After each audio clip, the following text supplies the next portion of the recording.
அப்துல் ரஹீம் தமிழ்நாடு துணை ஜமாத்துடைய மாநில துணை பொதுச் செயலாளராக இருக்கேன்.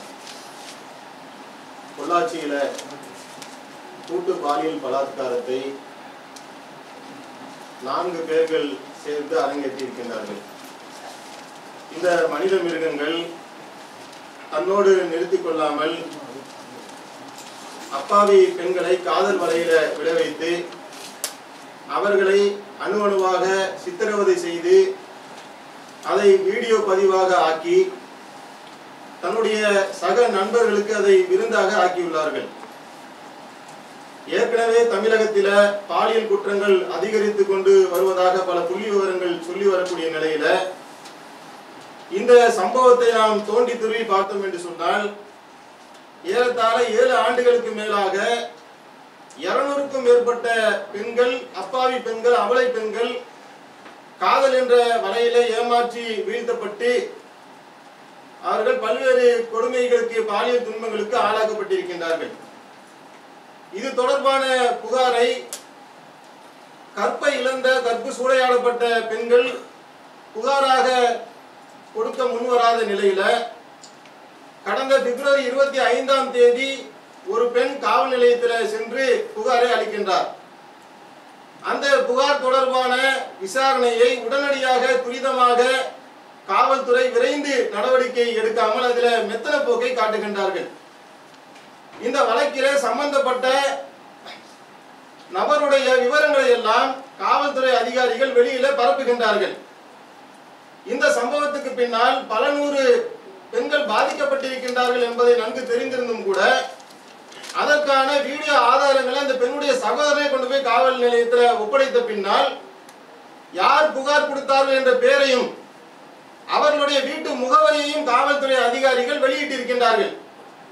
இதன் காரணத்தினால் சம்பந்தப்பட்ட அந்த பாலியல் குற்றவாளிகள் அந்த பெண்ணுடைய சகோதரனை தாக்கியிருக்கின்றார்கள். அந்த தாக்குதல் வழக்கிலே கைது செய்யப்பட்டவர்கள் எல்லாம் ஜாமீனிலே இப்ப வெளியே வந்து மீண்டும் கைது செய்யப்பட்டிருக்கின்றார்கள்.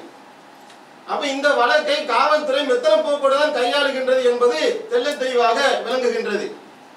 மாவட்ட கண்காணிப்பாளராக இருக்கக்கூடிய SP பாண்டியராஜன் அவர்கள் அவராக தானாகவே முன் வந்து சில ஸ்டேட்மெண்ட்டை சொல்றாரு. இதுல எந்த விதமான அரசியல் தலையீடும் இல்லை என்று இவராக தன்னிச்சையாக வாக்குமூலம் கொடுப்பதற்கு என்ன காரணம்?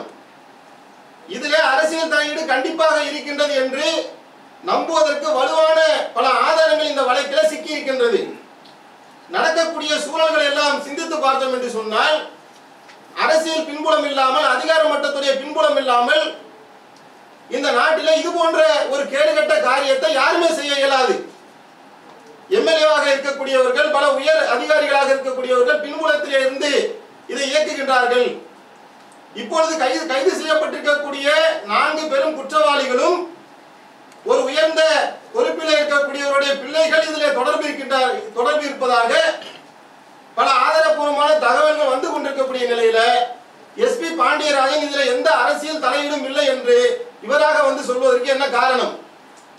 அப்ப பாண்டியராஜனை பொறுத்தவரையிலும் அவர் இந்த வழக்கை விசாரிப்பதற்குண்டான தார்மீக அடிப்படையான உரிமையை அங்க இழந்துவிடக்கூடிய காட்சி நாம பார்க்கிறோம்.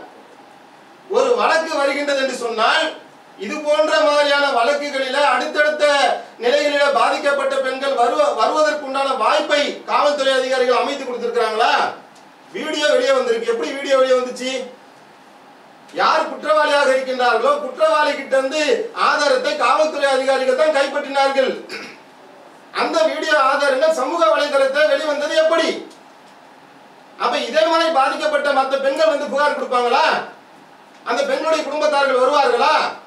வந்தால் தங்களுடைய மானமும் கப்பலேறிவிடும் என்கின்ற ஒரு பயத்தை, அந்த மாதிரியான சூழ்நிலையை, அச்ச நிலையை காவல்துறை அதிகாரிகள் மெத்தன போக்கோடு திட்டமிட்டு கையாண்டு இருக்கின்றார்கள். எனவே இந்த வழக்கை இப்பொழுது ஒரு அரை மணி நேரத்துக்கு முன்னாடி வந்த செய்தி, இந்த வழக்கை CBCID வசம் ஒப்படைப்பதாக DGP அறிவிச்சிருக்கிறாரு. ஆனால் இந்த வழக்கை CBI விசாரிக்க வேண்டும் என்று தமிழ்நாடு தவ்ஹீத் ஜமாத் சார்பாக நாங்கள் கோரிக்கை வைக்கின்றோம். இந்த வழக்கிலே நேரடியாக சம்பந்தப்பட்ட, இந்த வழக்குக்கு மறைமுகமாக பல வகையிலும் ஆதரவு தெரிவித்த, இதற்கு பின்னணியில் இருக்கக்கூடிய அனைத்து சதிகாரர்களும் கூண்டோடு கைது செய்யப்பட வேண்டும். பல மட்டத்திலும் பொள்ளாச்சியில இருந்து அந்த SP வரையில் இருக்கக்கூடிய அதிகாரிகள் நம்பிக்கை இழக்கக்கூடிய தன்மை இருக்கின்ற காரணத்தினால் கூண்டோடு அவர்கள் மாற்றப்பட்டு உடனடியாக அங்கே சிறந்த நல்ல ஆய்வு செய்து நடவடிக்கை எடுக்கக்கூடிய அதிகாரிகள் நியமிக்கப்பட்டு உடனடி நடவடிக்கை எடுக்கப்பட வேண்டும் என்பதை தமிழ்நாடு தவ்ஹீத் ஜமாத் சார்பாக நாங்கள் கோரிக்கை வைக்கின்றோம்.